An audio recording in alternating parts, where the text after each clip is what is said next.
আমরা স্পষ্টত যেটি বলতে চাই সেটি হচ্ছে গত 15.5 বছর ধরে বাংলাদেশে যে প্যাসিবাদ কায়েম হয়েছিল সেই প্যাসিবাদের মুখ্য যারা হাতিয়ার হিসেবে কাজ করেছে সেই খনি সংগঠন ছাত্রলীগের সন্ত্রাসীরা বাংলাদেশের বিভিন্ন ক্যাম্পাসগুলোতে যে দখলদারিত্বের রাজনীতি করেছে, পিটিয়ে মানুষ মেরে ফেলা, গেস্ট রুমের নির্যাতন, জোর করে মিছিলে নেওয়া আসা, যাবতীয় নেতিবাচক রাজনীতির কারণে বাংলাদেশের 5 আগস্ট ছাত্র জনতার গণ অভ্যুত্থানের সময় যখন 9 দফা প্রণীত হচ্ছিল তখন আমরা 7ম দফার বিষয়ে আমরা আমাদের আপত্তি তুলেছিলাম। এখানে সমন্বয়ক রয়েছে।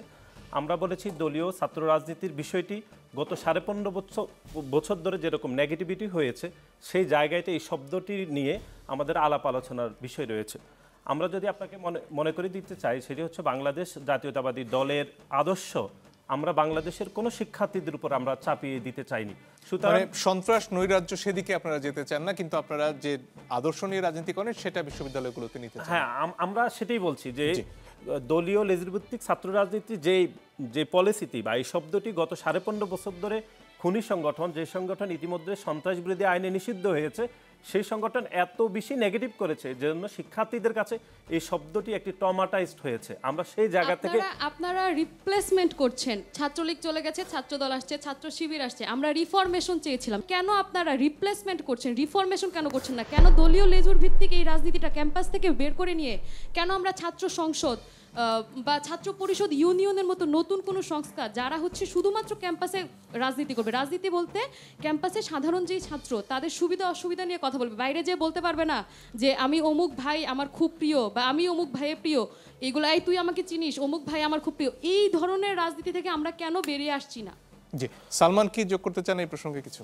আচ্ছা, আমি যে বিষয়টা বলতে চাই, প্রথমত ব্যাপার যেটা হচ্ছে যে ধরুন আমাদের যে অভিজ্ঞতা বাংলাদেশের ছাত্র রাজনীতি, মানে ছাত্রদের যে অভিজ্ঞতাটা, সেটা হচ্ছে যে ক্যাম্পাস কেন্দ্রিক যে যখন যে দল ক্ষমতায় ছিল তার যে ছাত্র সংগঠন তারা বিভিন্নভাবে হল দখল, গেস্ট রুম, গণরুম, পিটিয়ে হত্যা পর্যন্ত করা, চাঁদাবাজি, গুন্ডামি, মানে রাজনীতি বলতে একটা খারাপ ব্যাপার এবং এটা খুবই জঘন্য ব্যাপার, এটা করার মতো কোনো ব্যাপার না, এইরকম একটা চিন্তা কিন্তু ছাত্রদের মধ্যে ছিল এবং সেই অভিজ্ঞতাগুলো আমাদের প্রত্যেকেরই হয়েছে।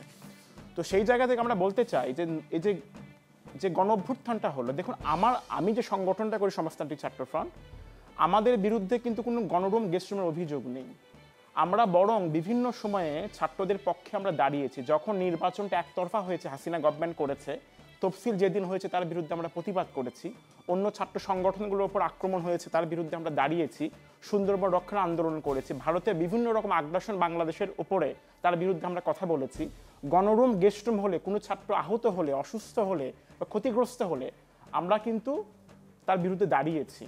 ফলে আমরা মনে করি যেটা খুবই গুরুত্বপূর্ণ ব্যাপার সেটা হচ্ছে যে ছাত্র রাজনীতিটা ছাত্রদের স্বার্থের পক্ষে হচ্ছে কিনা, দেশের পক্ষে হচ্ছে কিনা, দেশের মানুষের পক্ষে হচ্ছে কিনা। মানে আপনি বলছেন যে ছাত্র রাজনীতি একটা ইতিবাচক ভূমিকাও রাখতে পারে। একদম, সবচেয়ে বড় যে ব্যাপারটা আমি বলতে চাই যে ছাত্র সংসদের সঙ্গে ছাত্র রাজনীতির কিন্তু সাংঘর্ষিক কোনো অবস্থানটা নেই।